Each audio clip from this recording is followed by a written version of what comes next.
Hello everybody, welcome back to Julia at Home. I'm Julia, this is my youngest, my fourth, and he is 13 months right now. You can say hi? No? Okay. We completed our 2021 to 2022 school year with a third grader, a first grader, a toddler, and a baby. And it was quite the year. In today's video, I want to share with you a few things I've learned as a homeschool mom over this past school year. These are very personal to me, so they may not work for you, or you may have a different opinion, but maybe there'll be one or a few that will resonate with you. So number one is we did individual school every day, and that worked well to help us progress more. In the past, I had done 2 days a week of individual school and 2 days a week, 2 to 3 days a week of group school. Individual school, if you don't know, for our homeschool is just subjects like reading and writing and math that each student moves at their own pace that we don't do as a group, as opposed to things like history that we will do as a group. So we, this past year, on our school days, did our individual school every day.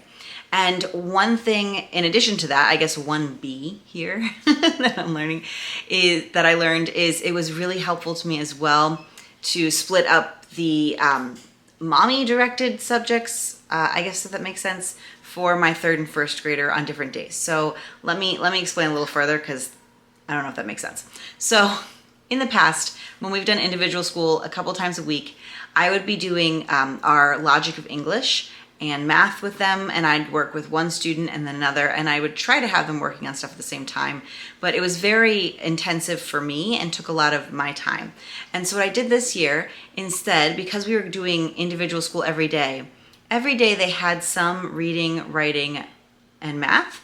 However, for the logic of English, I would alternate. So if I was working on the third grader's logic of English that day, I'd have some copy work and some practice reading for my first grader to do. Now, I did have to help him a little bit more with that.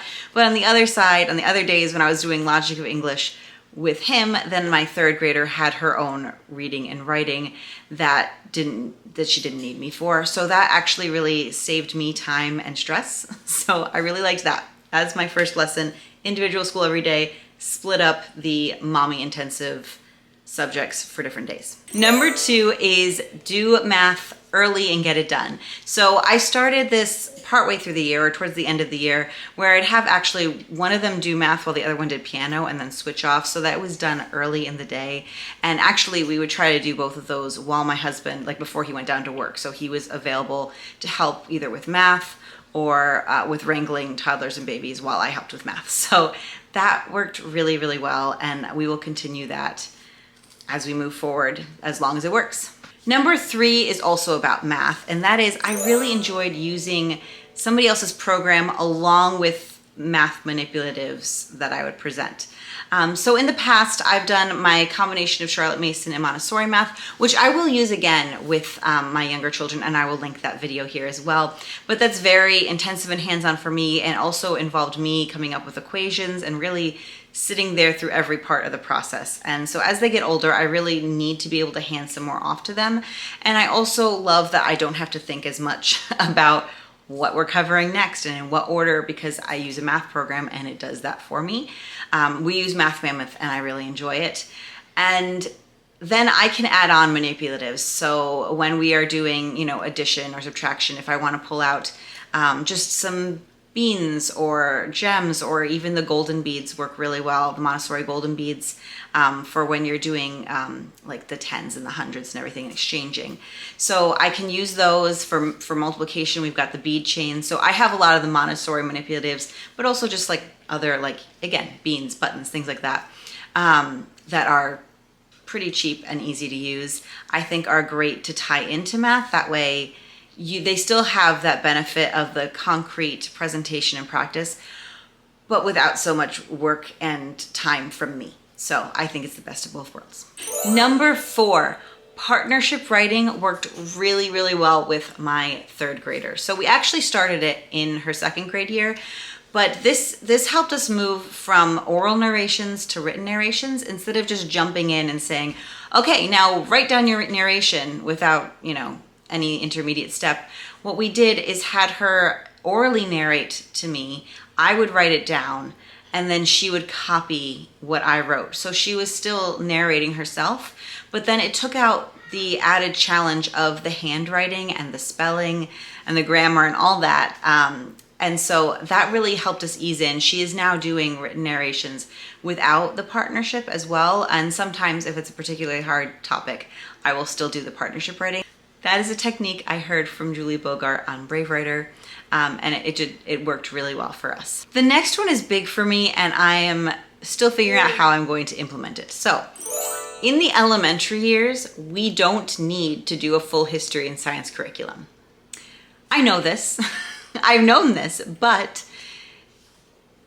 I really love history. My daughter really loves science. I mean, I love learning all the things. And so I want to do a really full curriculum, but it's not necessary. And I need to tell myself that, because with 4 kids, it is very difficult to get in a full history and a full science curriculum. So this year I'm trying to simplify a little bit. We still will be doing both history and science. And I do plan to get through a good amount. However, I'm backing off a bit and switching up how I am doing it. So I don't need to do a full history and science curriculum. Maybe that'll give permission to some of you out there too. Just do a smattering of both in there. Number 6, I don't need all the books on every topic. For those of you who are also book lovers, this is a struggle. I see books on a topic and I feel like I have to collect all of them and read all of them. And there's so many good books out there now. And I also want to share them with you and be able to read and tell you which ones are best, but it's not practical. It's not smart as far as saving money. And I honestly just don't have time to read all the books, and some of it gets repetitive. So I'm trying to be mindful of that. That doesn't mean that we're not going to cover a broad range of topics and try to go more deeply into some that we enjoy. But for an example, we are going to be covering we are covering the 16 and 1700s in the Americas.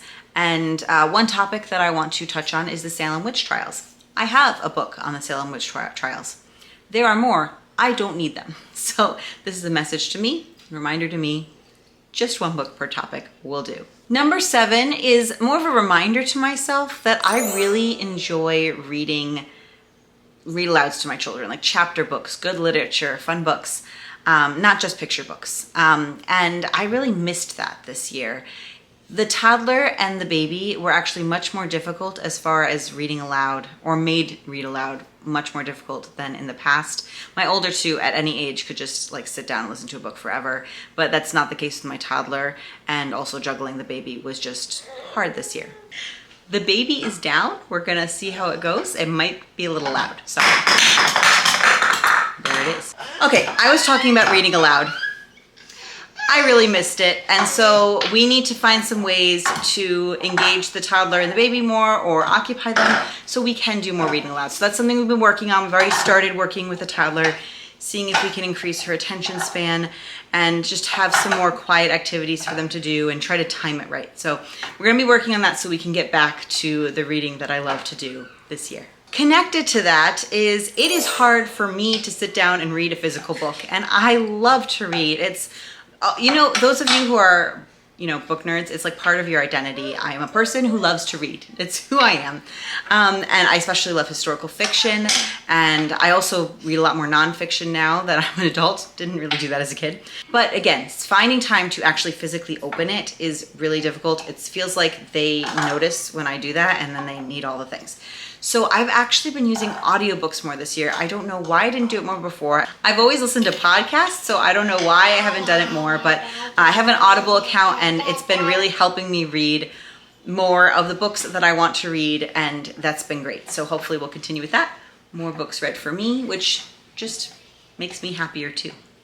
I should mention it also helps me get a little more cleaning and other things done, because if I'm at a point in the book where I just want to keep going, I will do a little bit more cleaning in order to keep listening to the book.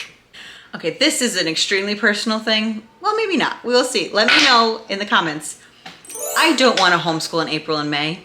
At that point in the year, the weather is just starting to get nicer. I've got a ton of garden work to do, and I just want to be done. Just done. Like I tend to do a big push in the winter to do a lot of school because it's cold outside and not as fun to be out there and snowy and such. So I try to do a push then, and then I just want to be done. So I'm trying to figure out how to do that. I would actually rather homeschool in the heat, like during, you know, end of June, July, and August than I would in April and May.